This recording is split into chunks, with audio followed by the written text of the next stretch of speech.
Who has heard about the 99 Club before? Okay, so it will be an interesting episode this morning. We'll be talking about the 99 Club. Sometime in the year 2016, I think I hit rock bottom mentally until I opened up to someone and my life changed. It was an experience I would never forget. It's not an experience I won't forget in a hurry, but it's an experience I'll never forget. So sometime this week, I was working with some children and we came across the story. I beg your pardon, last week. We came across the story and I said, oh, I didn't even know I was a member of the 99 Club. So I want to share it with us this morning. Perhaps we have some members of the 99 Club here who need to come out of it this morning. What's the 99 Club? We know that most of us like to watch, we call them visual learners in the education system. We also have auditory learners. So today is story time.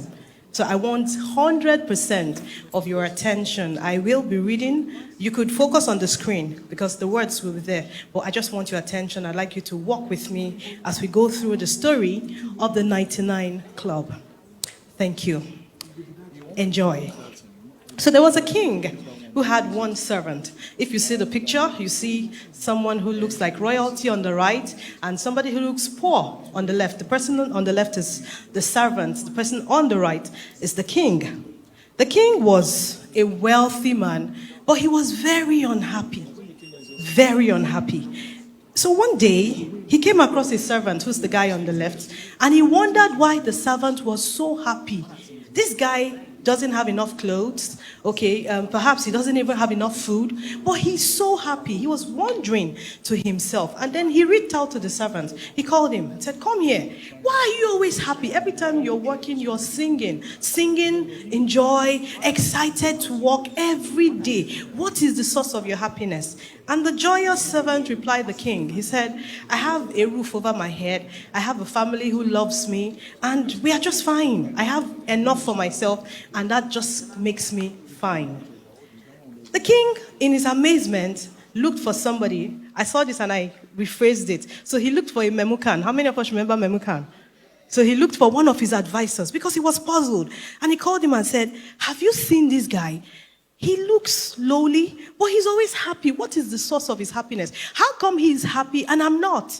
So Memucan said, don't worry. It's because he's not yet a member of the 99 Club. And the king said, a member of the 99 Club. What does the 99 Club mean? He said, relax. Let's see if this trick will work. We will see if he becomes a member of the 99 Club, if this smile, the light in his eye, if it will still remain. But unless we get him into that club, we would not know, would never know. So the king said, okay, go ahead. So the guy played the 99 Club trick. You know what he did? He picked up a bag and he put gold coins, 99 gold coins inside, and put it at a point where the servant could access it. So the servant continued to do his work happily. Along the line, he saw a bag and he looked at it. He opened it. And he saw one gold coin and so many other gold coins. He began to count them one after the other. He kept counting until he got to 99. He screamed out like, oh, I'm rich. But he was wondering, why is it not 100? Where is the 100th coin? And he now wondered, how can somebody leave 99 here? It means the one coin missing is elusive. It must be somewhere nearby. From that day, anxiety filled his heart. He began to snap at people around him. You won't help me look for this one coin. He became upset everywhere he went because he was always saying, maybe this is the night I will get that 100 coin. When he woke up in the morning, he would ask himself, I hope today will be a good day because I must find that one coin. And all they noticed in the palace was a very happy man became somewhat gloomy, unhappy, because there was a part of his life that he felt he needed to complete by looking for that one coin that was missing. The next time the king saw him looking all gloomy, pained, he called Memucan again and said, what has happened to this guy? He just didn't understand. You said, let's try a trick. What has happened to this guy? Why is this guy so sad, so gloomy? What is wrong with him? And Memucan said, now he's a member of the 99 Club. In the 99 Club, there's always one thing that deprives everyone of the joy, the achievements. You just feel it's one thing. For this guy, it is that 100 coin. And unless he gets the 100 coin, he can never be himself again. So the king was puzzled and he said, does it mean wealth is supposed to bring pain, or wealth is supposed to bring sadness to people? But Memucan replied, no. The problem is not the wealth. The problem is called contentment. A higher level of contentment is gratitude. For some of us, our 100 coin could be the husband that maybe we haven't had.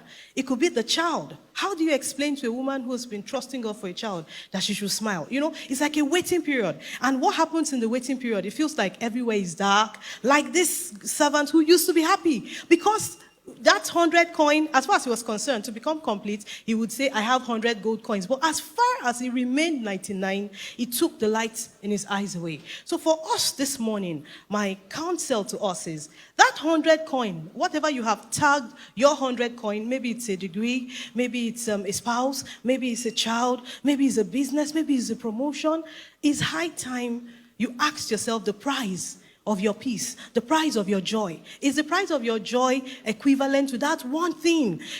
When people have a job of maybe 50,000, you say, I'm fine. If only it was 100,000. You have a job of 200,000, you say, okay, I'm good. If only it's this. If someone gets a Toyota, you say, no, I don't want Toyota anymore. I want Benz. You get Benz, you say, no, I don't want Benz anymore. This weekend, some people flew on jets, and they were still very normal. So I'm just trying to let us know that the quest for more, if it is not guided, can only bring depression.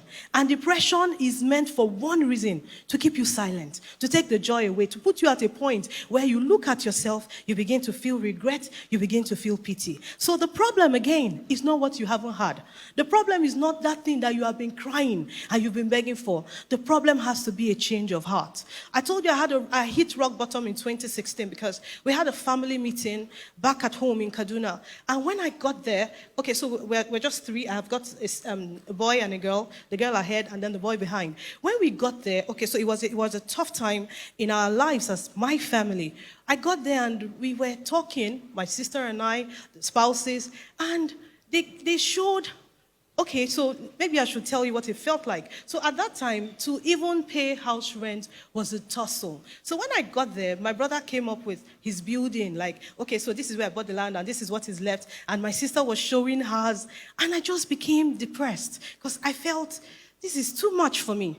My mom caught that glimpse, and then she was just saying, but you don't need to feel this way. But I couldn't control it. I felt like, where did all the time go? What has happened? Where was I when all of these things were done? I wasn't envious, but I felt pity. I felt sad. I felt judged. And when I got back to Lagos, I spoke with someone. The person said, the only problem you have is lack of contentment. If you've ever looked at yourself, you might find out that you have more than enough reasons to be grateful, more than enough reasons to be thankful, more than enough reasons to look at yourself and feel on top of the world. So what you need to adjust is not, you don't need another house or you don't need a car to show that you're also there. You need a mind shift. You need to become grateful. You need to stop these contentment issues, because even if you have a car, you will still not be happy. If you have a house beside your sister, you will still not be happy. If you have one, the same place, my brother went to Jerry and I was like, why did I leave Kaduna? If you have one in there, you will still not be happy. You need to snap out of this. So that's what I'm saying to us this morning.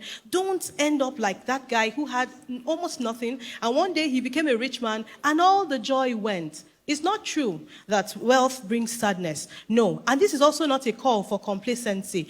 I'm not saying lack of contentment is equal to complacency. They are two different things. There's laziness, there's complacency. There's gratitude, there's contentment, but maybe when we're in an English class, I can explain all, but they all mean different things. So being grateful does not mean you're complacent. It doesn't mean you're lazy. It just means you have learned to understand that the source of your joy, the source of your peace, the source of everything you have is God. And as long as God is alive, you have it all. You have it all. Your joy is not in that house. Your joy should not be in that car. Your joy should not be in America. Where you are, be grateful. And guess what? Being a member of the 99 Club does not require any startup fees. But the fee for remaining there is your life. Gradually, it just takes a bit of your life, gradually, until everything is gone. So if you are in the nightclub as at today, this is a good time to jump out of it. It won't pay anybody. Thank you so much for your time. Enjoy the rest of the show.